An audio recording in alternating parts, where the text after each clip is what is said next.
Gara-gara lupa nutup pintu kulkas, rumah ondel-ondel jadi kayak kolam renang. Es sirup jeruk berubah jadi bencana. Tapi endingnya, bikin ngakak dan meleleh.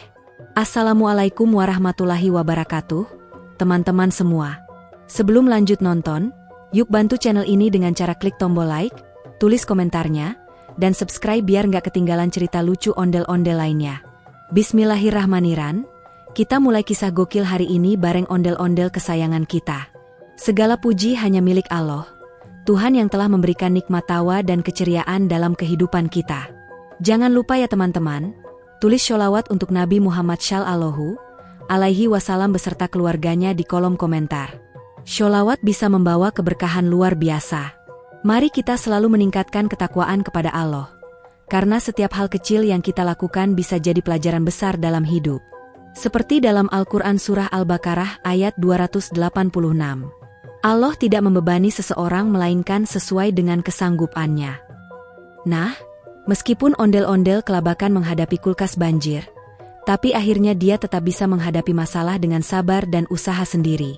Tulis juga ya, kalian asalnya dari mana? Biar kita makin akrab dan tahu siapa saja nih yang setia nonton cerita ondel-ondel.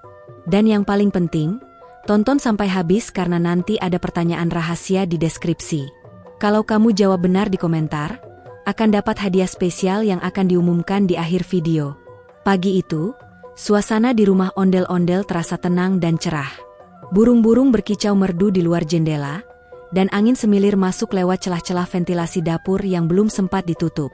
Di ruang tengah, ondel-ondel duduk selonjoran dengan kepala besar khasnya yang bergoyang pelan setiap kali ia bergerak. Tubuhnya masih mengenakan kostum Betawi lengkap dengan hiasan bulu-bulu warna merah dan biru yang menjulang seperti mahkota. Hari ini, ia memang tidak punya agenda keluar rumah. Tidak ada undangan manggung, tidak ada arak-arakan, dan tidak juga job pawai. Jadilah hari ini ia anggap sebagai Hari Libur Nasional Ondel-Ondel, versi pribadi. Karena tidak ada aktivitas berat, ondel-ondel bangun agak siang. Ia menguap lebar-lebar, meskipun secara teknis mulutnya tidak bisa benar-benar membuka. Tapi rasa kantuk dan lemas masih terasa dari cara duduknya yang miring-miring sambil menggosok-gosok pipi dengan telapak tangan besar berbulu. Cuaca di luar cukup panas, bahkan matahari terasa menyengat dari balik kaca jendela yang mulai buram karena belum dibersihkan seminggu terakhir. Aduh panas banget, kayak oven dibuka, gerutunya sambil mengipasi diri pakai tutup panci. Ia berdiri dan berjalan pelan ke arah dapur. Kulkas 2 pintu yang ia beli bekas dari pasar loak tahun lalu masih berdiri kokoh, meskipun kadang bunyinya mendesis aneh kayak suara ular lapar. Tapi hari ini, kulkas itu jadi penyelamat. Di dalam kulkas, ia sudah menyiapkan sirup jeruk buatan sendiri, dicampur dengan air matang dan disimpan di botol plastik bekas kecap. Rasanya segar, manisnya pas, dan asamnya bikin mata melek. Apalagi kalau diminum saat cuaca panas kayak gini. Ah, mantap. Langkah ondel-ondel semakin cepat. Ia buka kulkas dengan semangat, dan, krek, terdengar bunyi khas engsel kulkas yang sudah mulai karatan. Ia menyengir puas melihat deretan botol es sirup di rak tengah, diselimuti es batu yang sudah mulai membeku. Dengan gaya dramatis seperti di film aksi, ondel-ondel mengambil 1 botol dan menuangkan isinya ke gelas kaca besar yang sudah berisi es batu. Sirup jeruknya mengalir pelan, warnanya oranye mencolok, menggoda siapa saja yang melihat. Ia duduk di bangku dapur, menyeruput perlahan, dan langsung berkata, "Wih, seger kayak mandi di sungai yang airnya pakai AC." Tapi saking nikmatnya minum sirup jeruk itu, ondel-ondel jadi terlalu santai. Ia menikmati setiap tegukan sambil bersandar di kursi rotan tua, bahkan sesekali goyang-goyang kepala mengikuti lagu dangdut yang diputar dari radio lawas. Dalam keadaan super relaks itu, ia lupa satu hal penting. Pintu kulkas belum ditutup. Ya, pintunya masih terbuka lebar seperti mulut orang kaget. Angin dingin dari dalam kulkas keluar terus-menerus, menggoda embun dan uap air di sekitar dapur. Suhu ruangan jadi menurun drastis, dan es batu yang ada di bagian freezer mulai mencair secara perlahan tapi pasti. Beberapa tetes pertama jatuh ke lantai. Tuk tuk tuk. Suara itu tidak terdengar karena tertutup oleh suara radio dan gelak tawa ondel-ondel yang sedang nonton acara lawas di TV kecil. Es batu mulai mencair lebih banyak dan membentuk aliran kecil seperti sungai mini di sela-sela keramik dapur. Kulkas yang posisinya sedikit miring ke belakang membuat air leleh es mengalir ke arah tengah rumah. Tapi si ondel-ondel masih belum sadar. Ia asik sendiri dengan gelas es jeruk yang sudah habis, dan mulai berpikir untuk nambah satu gelas lagi. Ia berdiri, memegang gelas kosong, dan melangkah lagi ke kulkas. Tapi saat itu, ia menginjak air yang mulai menggenang dan, bletak, jatuh terduduk. Gelas yang dibawanya mental ke bawah lemari, dan ia terpaku menatap lantai. Loh, kok basah? Ini air dari mana? Ia melihat ke arah kulkas dan, baru sadar. Ya Rab, kulkasnya kebuka dari tadi. Ia buru-buru berdiri dan membuka pintu kulkas lebih lebar untuk mengecek. Di bagian freezer, es batu sudah tinggal sisa-sisa, mengalir turun seperti air terjun mini. Rak bawah sudah tergenang air, dan di lantai dapur, genangan sudah menyentuh tumitnya. Panik mulai merayapi wajah khas ondel-ondel yang sebenarnya tidak berubah ekspresi, tapi tingkah lakunya jelas panik. Ia mengangkat kain kostum bagian bawah agar tidak basah, lalu melompat ke ruang tengah sambil teriak, "Banjir! Banjir! Tolong!" Tapi siapa yang bisa nolong? Tetangga sebelah lagi kerja, rumah sebelahnya lagi kosong, dan satpam kompleks tidur siang di pos ronda. Akhirnya, ia memutuskan bertindak sendiri. Dengan cepat, ia ambil pel, ember, kain pel, sapu, dan segala alat bersih-bersih. Ia mulai dari dapur, lalu bergerak ke ruang makan, lalu ruang tamu. Tapi air dari kulkas itu seolah tidak habis-habis. Genangannya menyebar seperti punya nyawa sendiri. Bantal sofa basah, karpet jadi berat, dan sandal jepitnya malah hanyut ke kolong meja. Ia sempat terpeleset 2 kali, tergelincir sekali, dan nyaris jatuh menimpa meja makan. Tapi semangatnya luar biasa. Ini semua gara-gara sirup jeruk, katanya sambil menyeret karpet keluar rumah. Tetangga yang melihat dari luar heran, itu ondel-ondel ngapain siang-siang jemur karpet. Tapi ondel-ondel tidak sempat menjelaskan. Ia sibuk mengepel lantai dan menyelamatkan barang-barang elektronik biar nggak korslet. Bahkan kipas angin dibalik dan dijemur di atas jemuran baju. Di tengah kekacauan itu, gelas es sirup jeruk masih berdiri tenang di dapur, seolah tak bersalah. Ondel-ondel menatap gelas itu sambil berkata, "Kamu enak, aku yang repot." Setelah setengah jam bergelut dengan sapu dan ember, ondel-ondel akhirnya berhasil mengeringkan sebagian besar lantai. Tapi justru disitulah masalah baru muncul. Saat ia sedang jongkok memeras kain pel, tiba-tiba dari belakang terdengar suara, "Kre biur." Ternyata, genangan air dari dapur belum berhenti dan malah menyelinap ke arah ruang belakang. Disitulah terletak koleksi ondel-ondel mini miliknya yang terbuat dari kardus daur ulang. Dan ya, semua kardus sudah lumer kayak bubur bayi. Ondel-ondel panik. Ia berlari ke sana, melangkah cepat dengan kaki basah, dan tentu saja, terpeleset lagi. Tubuh besarnya terjungkal ke belakang dan jatuh pas di atas satu boneka ondel-ondel mini yang sedang berdiri gagah. "Ampun, maafkan aku, anakku," gumamnya lebay sambil meletakkan tangan di dada. Ia benar-benar merasa bersalah telah membiarkan semua ini terjadi hanya karena lupa menutup pintu kulkas. Belum sempat ia berdiri, terdengar suara gluduk dari arah kulkas. Kulkas bekas itu, yang sejak awal sudah miring dan engselnya karatan, mulai goyang sendiri. Isi kulkas yang sebelumnya tertata rapi, botol kecap, sisa rendang Idul Adha, potongan pepaya, dan tahu bulat mentah, mulai keluar satu persatu karena air yang mengalir dari freezer makin deras. Es batu yang dulu kokoh, kini berubah jadi air yang seolah berniat membanjiri seisi rumah. Lama-lama ondel-ondel ngerasa bukan tinggal di rumah lagi, tapi di kolam pemancingan. Di ruang tengah, air sudah mencapai betis. Sofa terapung, remote TV ngambang, dan sandal sebelah hilang entah kemana. Bahkan seekor cicak yang biasanya nongkrong di tembok kini berenang gaya bebas di atas galon kosong. Ondel-ondel makin panik. Apalagi saat melihat meja kayu di dekat jendela mulai miring karena kaki-kakinya terendam. Ia langsung mengambil keputusan penting, evakuasi barang-barang ke tempat tinggi. Dengan semangat darurat nasional, ia naik ke kursi dan mulai memindahkan benda-benda ke atas lemari. Bantal, boneka ondel-ondel mini yang masih selamat, camilan, dan bahkan tabung gas disusun rapi di atas rak buku. Tapi saking buru-burunya, dia malah kepleset lagi dan tersangkut di jendela dapur. Kepalanya nyangkut di antara dua teralis besi. Aduh, ini kayak sial edisi deluxe. Teriaknya sambil berusaha menarik kepala besar khasnya yang nyangkut. Beberapa saat kemudian, setelah jungkir balik di dalam rumah yang sudah seperti arena gladiator air, ondel-ondel berhasil duduk di atas meja makan yang mengambang. Ia mendongak ke langit-langit rumah sambil bersedih, "Ya Allah, hanya Engkau yang tahu penderitaanku." Lalu, seperti drama sinetron, ia menatap foto almarhum kakeknya yang tergantung di dinding. Foto itu masih kering karena berada di tempat tinggi. "Kek, kalau aku tahu sirup jeruk bisa bikin rumah banjir, aku minum air putih aja, Kek." Lalu ia teringat sesuatu, listrik belum dimatikan. Dengan sigap, ia lompat dari meja dan berusaha menyusuri genangan untuk memutus saklar utama. Tapi karena air makin tinggi dan licin, ia sempat nyangkut di pintu lemari es.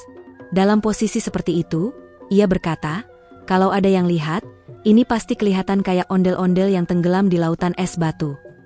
Akhirnya, setelah perjuangan luar biasa penuh drama dan jatuh bangun, ondel-ondel berhasil menyalakan senter, matikan listrik dari MCB, dan duduk di sofa basah sambil memandangi kulkas yang menjadi sumber semua kekacauan ini. Ia tidak berkata apa-apa, hanya menatap kulkas itu dalam diam, lalu berkata pelan, "Mulai hari ini, aku dan kamu jarak jauh dulu, ya." Setelah badai banjir mini dari kulkas reda, dan air mulai surut berkat kerja keras ondel-ondel menyedot air pakai botol bekas minyak goreng, suasana rumah pun kembali setengah normal. Meskipun belum sepenuhnya kering, setidaknya ondel-ondel bisa berjalan tanpa terpleset. Ia berdiri di tengah-tengah ruang tamu dengan tangan di pinggang dan kepala menoleh ke kiri dan ke kanan seperti mandor proyek. "Lumayan, tinggal pel satu kali lagi. Beres?" ucapnya sambil menyeka peluh di wajah. Tapi ketika ia melangkah kembali ke dapur, pemandangan tragis menyambutnya. Semua isi kulkas berantakan. Es batu sudah jadi air, botol kecap rebahan tak berdaya di lantai, telur pecah tercecer membentuk lukisan abstrak, dan pintu kulkas masih terbuka lebar seperti sedang menyambut tamu penting. Si ondel-ondel memandangi kulkas itu sambil mengernyitkan dahi. Ada rasa marah yang mulai muncul. "Ini semua salah kamu," katanya sambil menunjuk si kulkas. Perasaan campur aduk memenuhi dada ondel-ondel. Dia baru saja beres-beres rumah hampir 2 jam tanpa bantuan siapapun.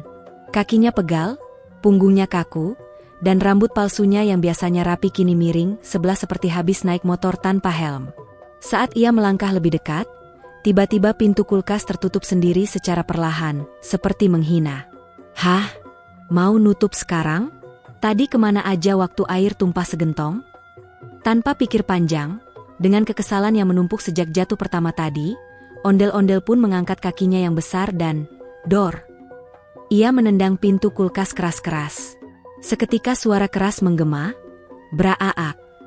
Pintu kulkas langsung copot dari engselnya, terlepas begitu saja seperti pintu lemari mainan. Botol-botol dan makanan yang menempel di pintu ikut mental ke segala arah. Telur mentah meluncur seperti peluru kendali dan mengenai dinding. Botol kecap jatuh dan tumpah di lantai, membuatnya licin lagi. Ondel-ondel berdiri terpaku. Matanya melotot, meski matanya memang besar dari sananya. "Ya ampun, kok malah copot?" serunya panik. Ia maju 2 langkah, lalu mundur 3 langkah. "Waduh, ini kulkas pinjaman si bulik Ivo 2 minggu lalu. Bisa-bisa gue diusir dari kampung kalau nggak bisa balikin utuh." Kepanikan makin menjadi saat dia mencoba mengangkat pintu kulkas yang copot tadi. Berat, besar, dan licin. Ia mencoba pakai 2 tangan, lalu 1 kaki untuk ganjalan, tapi jatuh lagi. Bahkan, pintu kulkas itu mengenai ibu jarinya. "Au! Pintu ini balas dendam apa gimana sih?" teriaknya sambil loncat-loncat. Karena tidak berhasil mengembalikan ke tempat semula, ondel-ondel duduk di lantai sambil menatap pintu kulkas yang kini telentang seperti korban drama. Ia geleng-geleng kepala sambil berkata, "Baru tadi pagi hidupku tenang. Cuma pengen minum sirup jeruk, malah begini jadinya.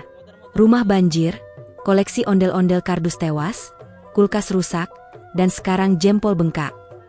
Dalam hati ia mulai menyesal. Kenapa harus tendang?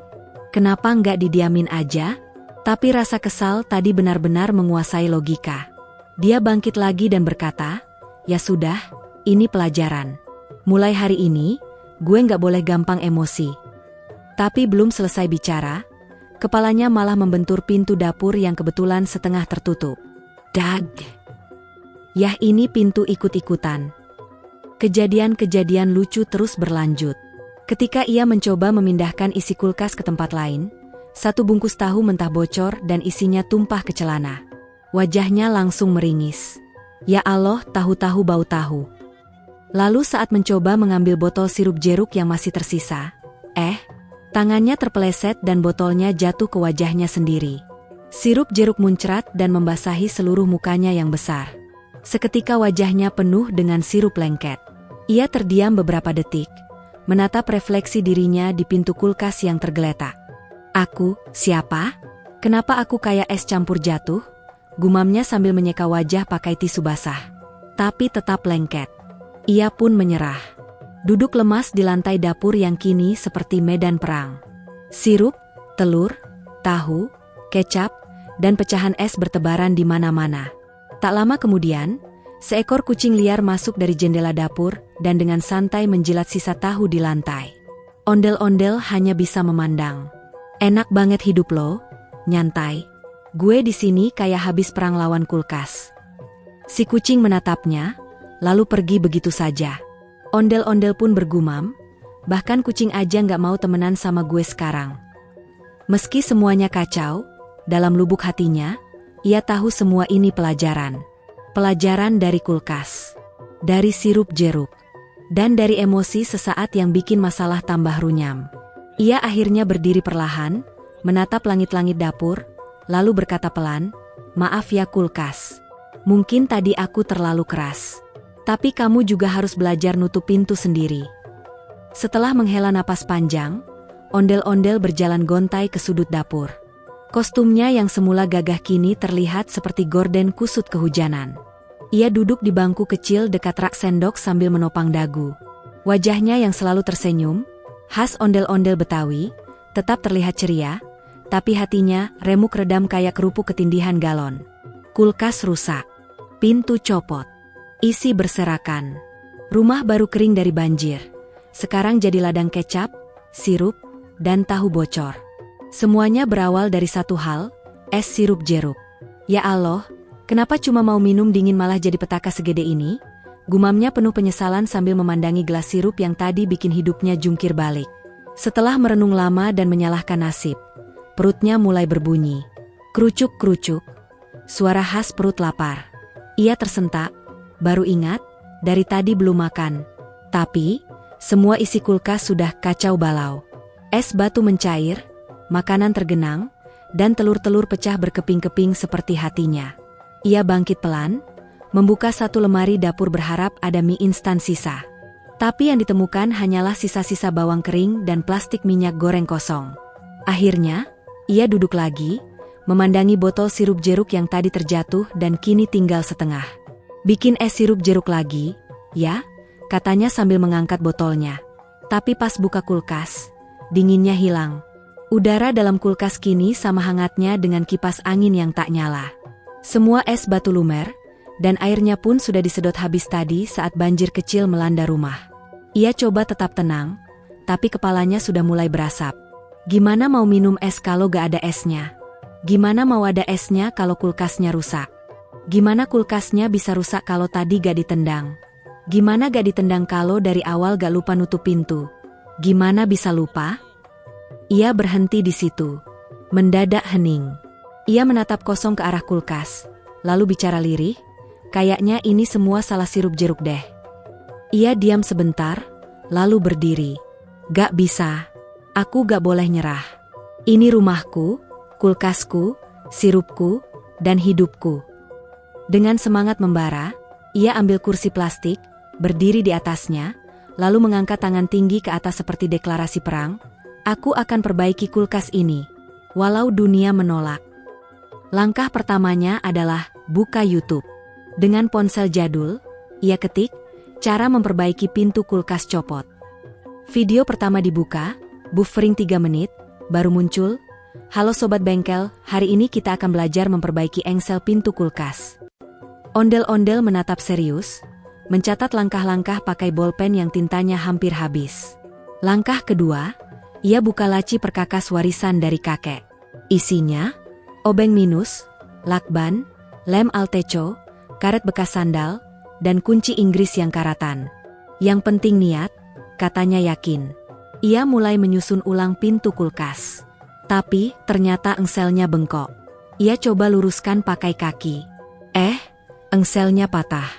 Ia bengong. Waduh, bukan makin benar, malah makin bubar. Namun, bukannya menyerah, ia malah makin kreatif. Ia ambil 2 sendok nasi dari dapur, dibengkokkan hingga mirip engsel, lalu ditempel pakai lem. Teknologi lokal, katanya bangga. Ia juga tambahkan penyangga dari hanger bekas dan penahan dari gagang sapu yang dipotong. Semua disatukan dengan lakban serbaguna. Tak lupa ditambah stiker tulisan, "Do not kick again," di atasnya. Prosesnya berlangsung hampir 2 jam. Ia sempat tersengat listrik kecil karena lupa matikan colokan. Ia juga sempat kejedot kulkas 2 kali dan ketiban obeng sekali. Tapi akhirnya, dengan keringat menetes dan tisu menempel di jidat, ondel-ondel berhasil memasang kembali pintu kulkas. Miring sedikit? Iya. Kencang? Ya lumayan. Tapi yang penting, bisa buka tutup lagi. Ia lompat kegirangan. Yes. Akhirnya, teriaknya sambil lompat ke sofa, lupa bahwa sofa masih lembab. Blep. Langsung terduduk, tapi tetap bahagia. Setidaknya, aku nggak perlu beli kulkas baru. Bulik Ivo gak akan tahu kalau engsel aslinya sekarang diganti sendok nasi, katanya sambil tertawa sendiri. Malamnya, ondel-ondel bikin sirup jeruk lagi. Tapi kali ini ia tuang air dari kendi, tambahkan es batu beli dari warung depan. Saat hendak menyimpan sisanya, ia buka kulkas, lalu menutupnya lagi. Kali ini, tidak lupa. Bahkan ia pastikan 2 kali. Harus belajar dari kesalahan, katanya sambil manggut-manggut. Lalu ia duduk di ruang tengah, menatap pintu kulkas dari kejauhan dengan senyum puas. Dalam hatinya ia sadar, kadang musibah bisa jadi pelajaran. Dan dari 1 botol sirup jeruk, ia belajar untuk lebih sabar, lebih hati-hati, dan lebih sayang sama kulkas. Setelah semua kejadian super kacau hari itu, malam pun datang membawa angin sejuk. Rumah ondel-ondel yang sebelumnya seperti medan perang kini sudah kembali seperti semula. Karpet dijemur, bantal dijepit di jemuran, dan kulkas berdiri kembali dengan pintu yang sudah terpasang, walau sedikit miring. Tapi bagi ondel-ondel, itu sudah cukup. Sebuah kemenangan pribadi. Ia duduk di kursi rotan sambil menyeruput gelas sirup jeruk terbarunya. Kali ini dibuat dengan penuh kehati-hatian. Es batunya beli di warung depan, bukan dari kulkas sendiri. Setelah meneguk seteguk sirup jeruk yang dingin dan manis, ia menatap kulkas itu dengan penuh rasa syukur dan sedikit trauma. Ingat, jangan terlalu percaya sama kulkas. Apalagi kalau kamu sendiri pelupa, gumamnya sambil senyum getir.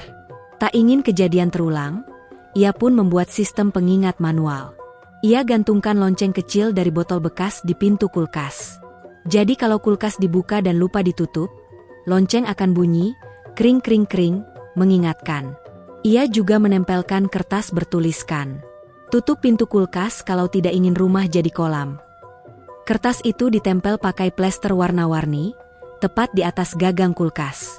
Ada gambar kartun dirinya sendiri sedang tenggelam sambil pegang gelas sirup jeruk. Ondel-ondel juga menyiapkan sop pribadi. 1.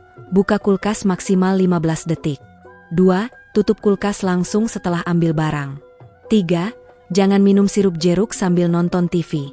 4. Kalau marah, jangan tendang benda elektronik. 5. Cek kulkas setiap malam sebelum tidur. Sistem ini ia tempel di pintu dapur pakai magnet. Biar setiap kali lewat, ia teringat. Lebih baik capek mengingat daripada capek bersin banjir, katanya sambil mengangguk-angguk sendiri. Keesokan harinya, ketika tetangga lewat depan rumah dan melihat jemuran penuh bantal, karpet, dan kulkas mini yang kering di bawah matahari, mereka bertanya, "Ondel-ondel, semalam ada badai ya?" Ondel-ondel hanya senyum. "Badai sirup jeruk," jawabnya sambil mengangkat gelas sirup jeruk dengan gaya iklan. "Penyegar tubuh, pemicu bencana," katanya sambil tertawa sendiri. Namun, meski semua sudah berakhir, kenangan hari itu tak akan terlupakan. Setiap kali ia menatap gelas sirup jeruk, Ia tak lagi hanya melihat minuman dingin menyegarkan, tapi juga melihat kisah tentang perjuangan, kesabaran, dan kulkas copot. Ia pun bertekad, jika suatu hari punya anak ondel-ondel kecil, ia akan cerita soal tragedi banjir kulkas sirup jeruk. Malam itu, sebelum tidur, ondel-ondel melihat ke langit-langit, bersyukur dalam hati. Ia lalu menulis di kertas kecil, "Kalau hidupmu lagi ribet cuma gara-gara hal kecil, jangan langsung nyerah. Kadang cuma karena pintu kulkas yang lupa ditutup, kamu bisa belajar jadi orang sabar." Alhamdulillah, teman-teman, kisah lucu tapi penuh pelajaran hari ini sudah selesai. Terima kasih sudah menonton sampai habis. Jangan lupa, selalu bersholawat kepada Nabi Muhammad dan keluarganya, karena dari sholawat, insya Allah hidup kita jadi penuh berkah. Jangan lupa bertakwa, karena ketakwaan itu seperti pintu kulkas. Harus dijaga agar tetap tertutup rapat dari hawa nafsu dan kelalaian. Dan yang paling penting, semoga Allah Subhanahu wa Ta'ala memberikan rezeki yang luas untuk seluruh umat Nabi Muhammad Shallallahu Alaihi Wasallam. Kado terbungkus bagi kamu yang tadi menjawab pertanyaan kuis di deskripsi dengan benar. Saya doakan semoga segera punya rumah mewah yang berkah dan nyaman. Amin. Kalau jawabannya salah, jangan sedih. Kamu tetap saya doakan agar sehat selalu, panjang umur, dan rezeki lancar. Terakhir, tulis di kolom komentar ya, kira-kira judul cerita apalagi tentang ondel-ondel yang pengin kamu lihat di episode selanjutnya. Mau ondel-ondel naik helikopter? Ondel-ondel belajar sulap? Atau ondel-ondel jadi chef masak nasi goreng? Silakan tulis requestnya, karena cerita kamu bisa jadi kenyataan di video berikutnya.